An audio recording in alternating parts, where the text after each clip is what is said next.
Castro que quedaron sin destruir. Los 1.500, los cerca de 1.200 hombres que desembarcan con las provisiones y las municiones que llevaban arriba, porque los suministros en cuanto a municiones y a otras cosas necesarias se encontraban la mayoría de ellos en el buque Houston, y el buque Houston es hundido. Esos hombres estuvieron 72 horas peleando con la que llevaban encima de municiones y de vituallas contra miles de soldados y milicianos de Castro. La cifra final lo dice todo.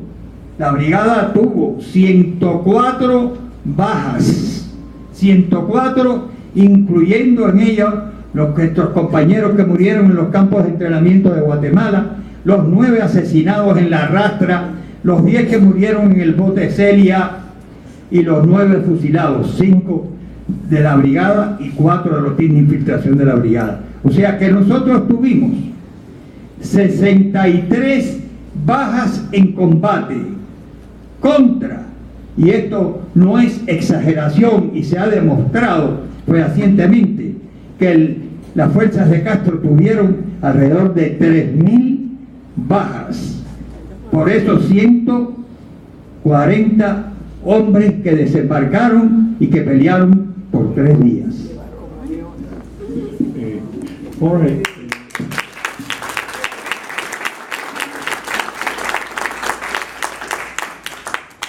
ya te adelantaste un poquito a mi pregunta, pero de todas maneras quisiera que dieras detalles. ¿Cómo fue que te capturaron a ti? ¿En qué condiciones? Ya dijiste que eras parte de los equipos de infiltración, pero ¿qué te pasó? ¿Cómo fue?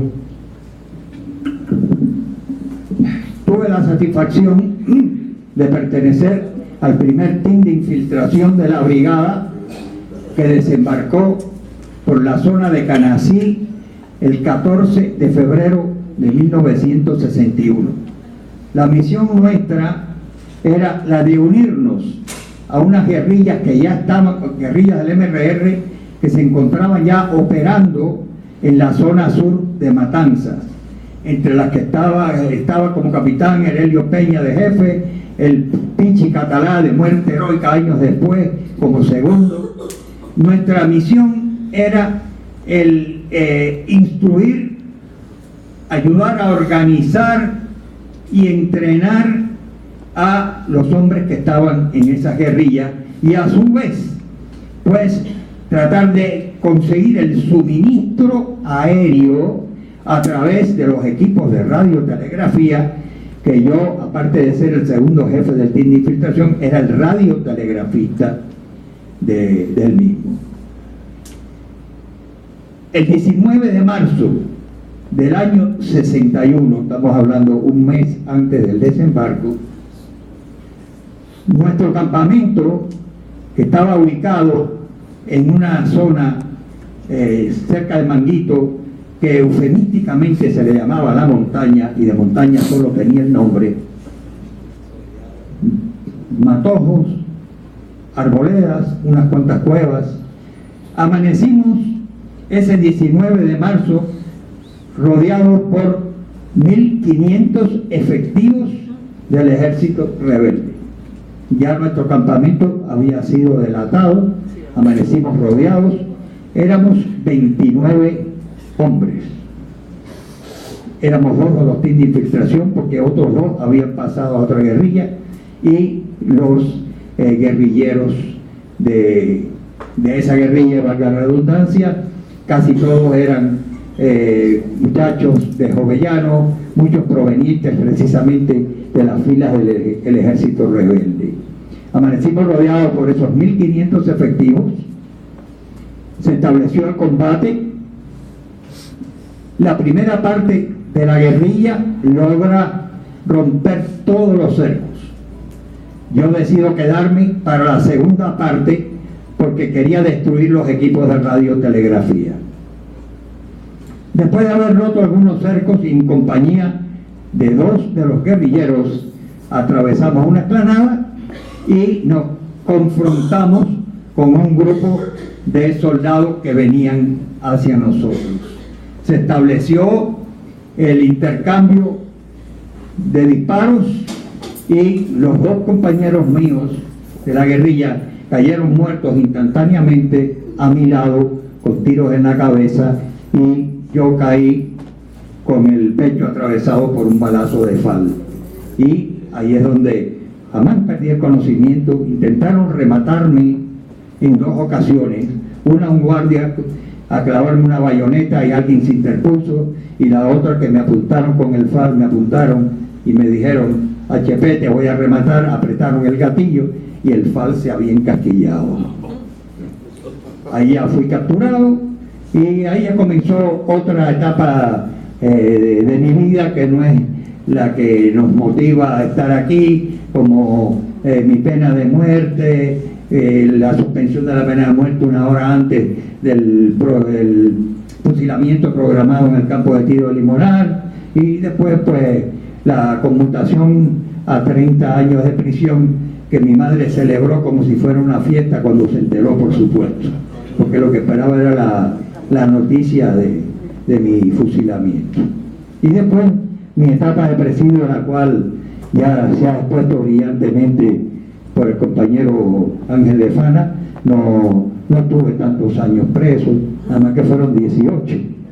Y no, 18 en comparación con 20, 25 y 30 Mario Chani, no es nada, ¿no? Como decía Gardel. Así que, ¿y alguna otra pregunta? Sí, siempre se ha hablado de que la coordinación que empezó con la administración Eisenhower y que después la intención de la administración de Kennedy, hacer una sincronización con la guerrilla que estaba en el Escambray. Pero a tu conocimiento, la oficialidad cubana, no el régimen, los rebeldes cubanos, la resistencia de la jefatura cubana, ¿había contacto activo o todo esto fue, digamos, un espejismo que los norteamericanos pues transmitieron, que realmente no había esa conexión? Porque se sabe que la tirada de armas fue desastroso, o sea que aparente como hay una desconfianza tremenda de parte del gobierno norteamericano con los rebeldes en el Escambray. ¿Tú recuerdas alguna conexión? Sí, cómo no. Positivamente que existía una conexión entre lo que era la lucha interna, tanto en el clandestinaje como en los alzados. Al extremo que, como decía también anteriormente, los 60 y pico hombres de los teams de infiltración de la brigada entramos a Cuba con distintas misiones, así como la mía fue la de unirnos a la guerrilla de Matanza. Otros compañeros de la brigada fueron a dar al Escambray, otros a las guerrillas de Alberto Moller que estaban en la Sierra Maestra, y muchos se unieron al clandestinaje que estaba operando en las ciudades y principalmente en La Habana. O sea, existía eso, y existía el plan de que cuando se produjera la invasión, todo ese andamiaje se iba a echar a funcionar. La gran incógnita, la gran pregunta, más que 64,000 pesos, es ¿por qué no se les avisó? Porque inclusive miembros nuestros de los teams de infiltración de la brigada, como por ejemplo el actual comisionado aquí del condado, Javier Souto, que forma parte junto conmigo del grupo de infiltración y de fundación de la brigada, se vino a enterar que el desembarco estaba teniendo lugar a través de la radio de Cuba. Han querido justificar de que no se les avisó a los que estaban dentro por temor a indiscreciones. Infantil. ¿Para qué nos mandaron a nosotros a Cuba? Pero sí, existía teóricamente, ya vimos que teóricamente la conexión entre ese clandestinaje militante y los hombres que habrían de desembarcar en Cuba. Bueno, termina el año 66, termina, según nos dice Julio, la fase activa de la guerrilla, y de pronto en Miami surge el Plan Torriente. Algo, ya en esa época yo calculo que la mitad de la población ya era anticomunista. Había cambiado mucho el mundo del 59 al 66. Señor Font, ¿quién era Torriente y en qué consistía el Plan Torriente? Todo mis respetos a estos caballeros. José Elías de la Torriente era descendiente de mambises. Sus tres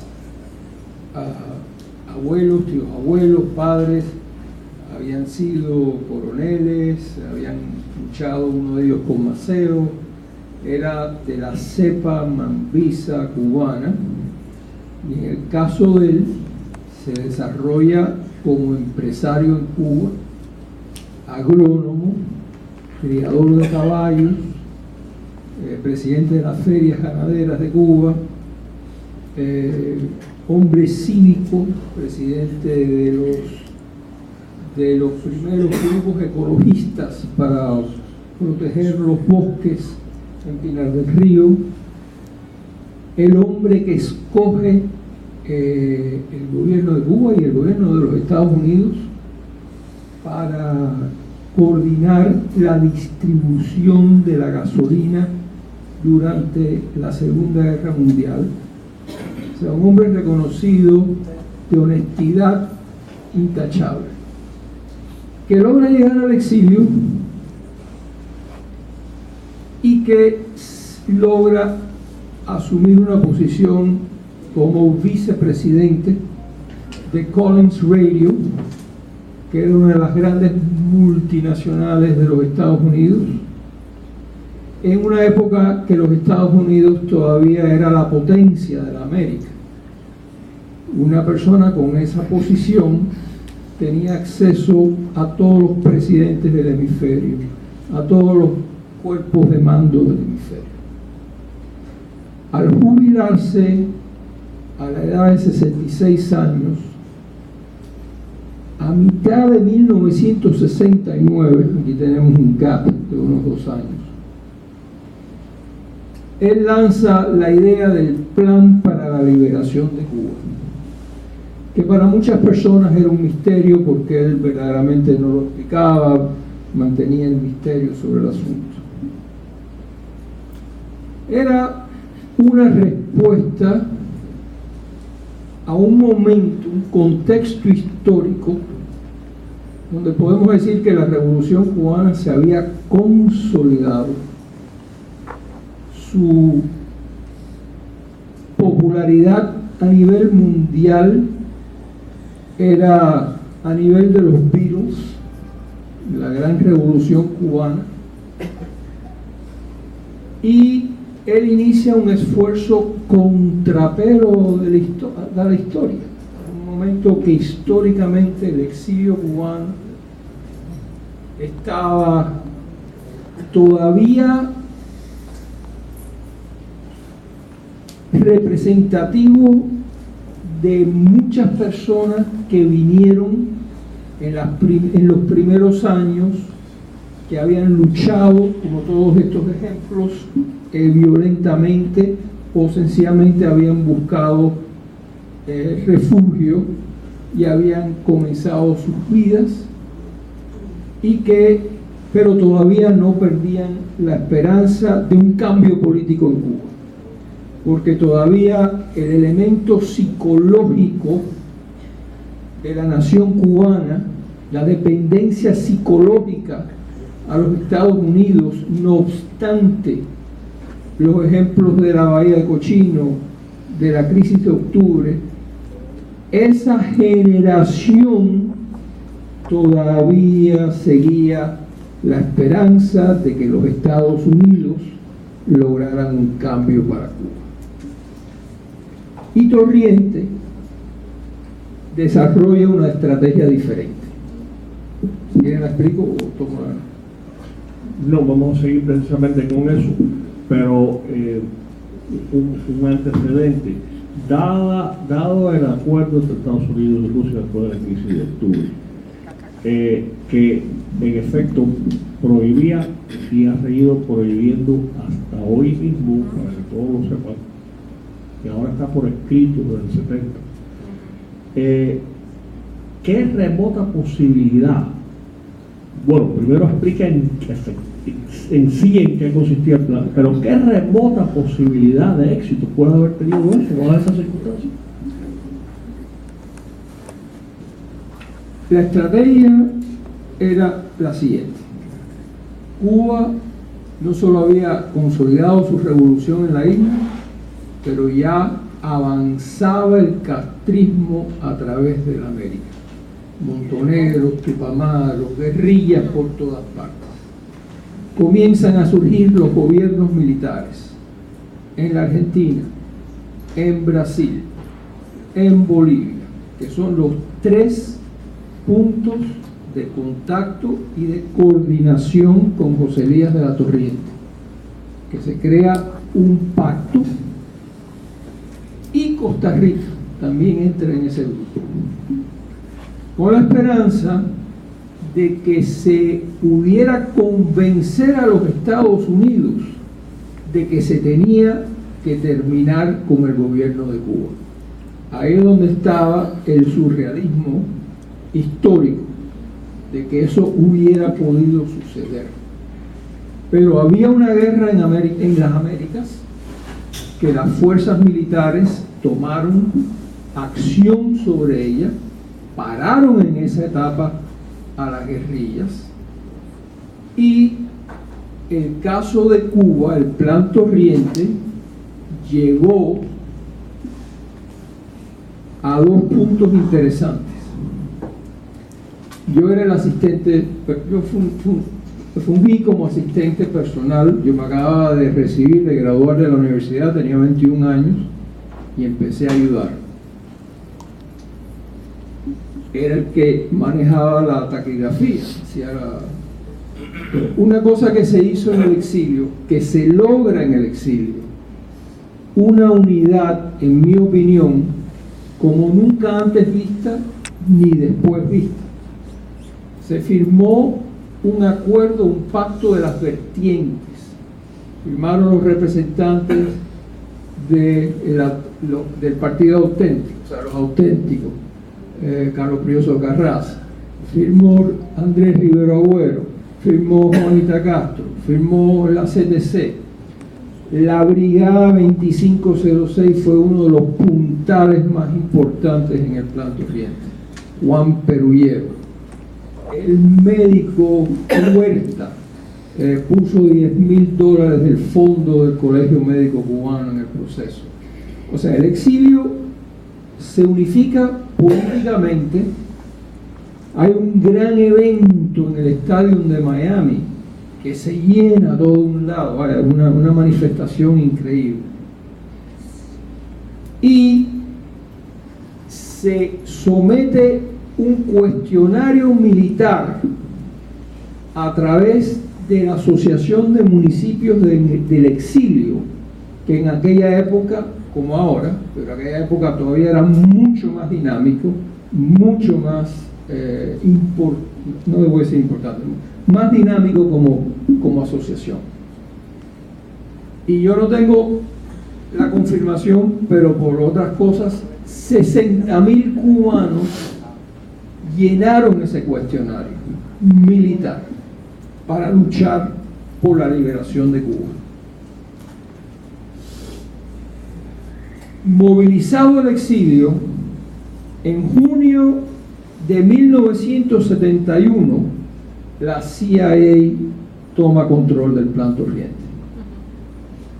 Fue el día que yo parto para Washington. Y es el día que llega, lo estoy mirando, el representante de la CIA, que era un señor americano alto, canoso, calvo.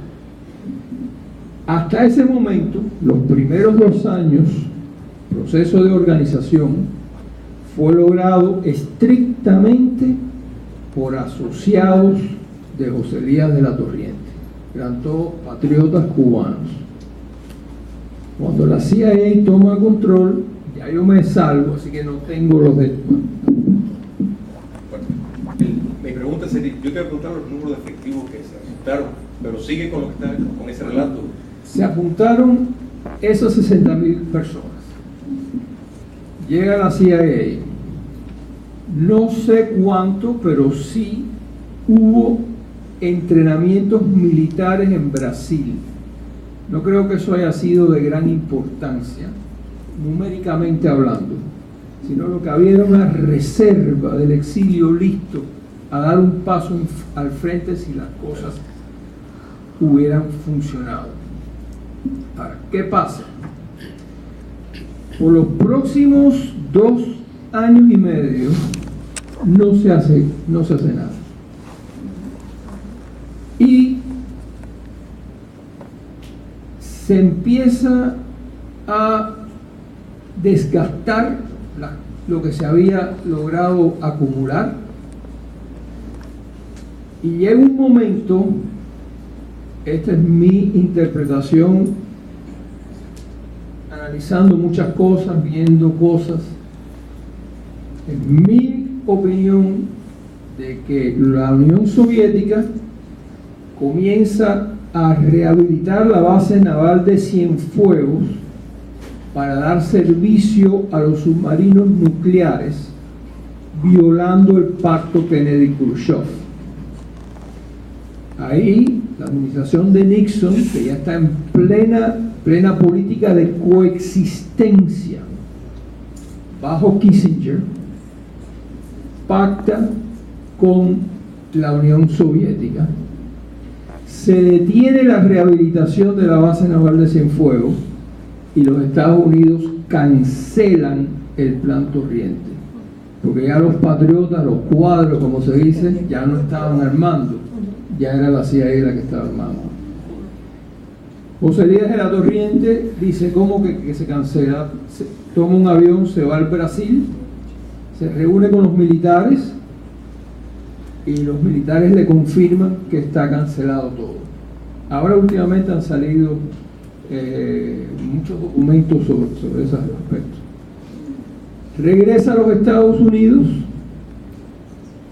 da una conferencia de prensa que él va a hacer declaraciones porque él en su inocencia todavía pensaba que el presidente Nixon no sabía nada sobre esto, y a las 2 semanas es asesinado, y ahí termina el Plan Torriente.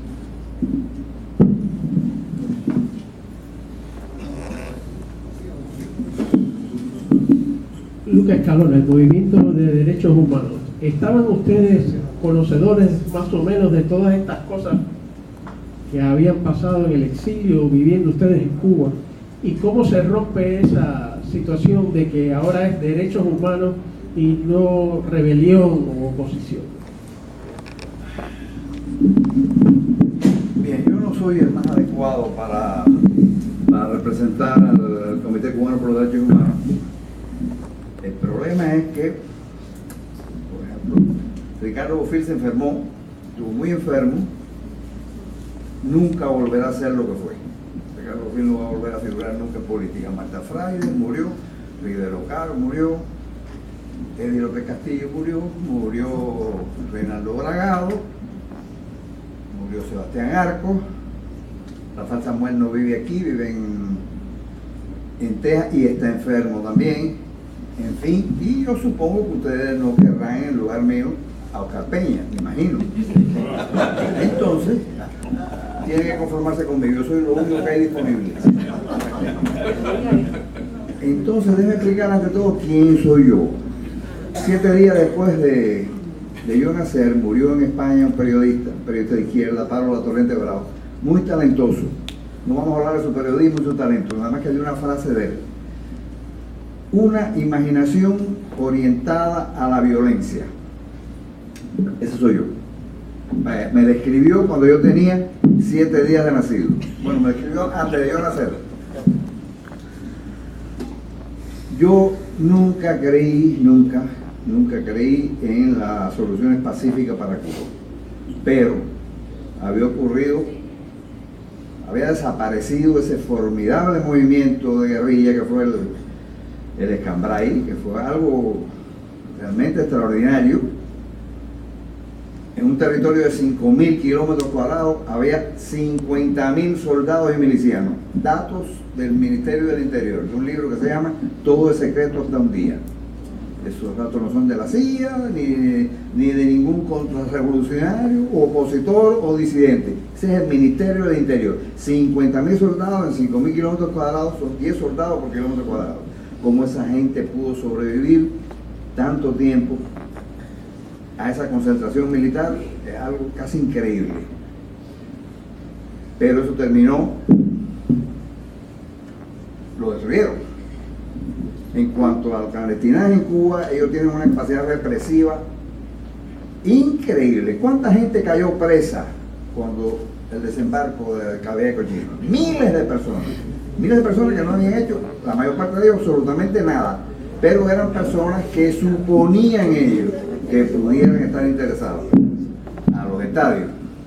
Después criticaron a Pinochet por meter gente en los estadios, pero llenaron los estadios de presos. Bien, entonces no había posibilidad de clandestinaje en Cuba, no había posibilidad de guerrilla, tal como yo lo veía. Sin embargo, a mí lo único que me interesaba era la parte violenta.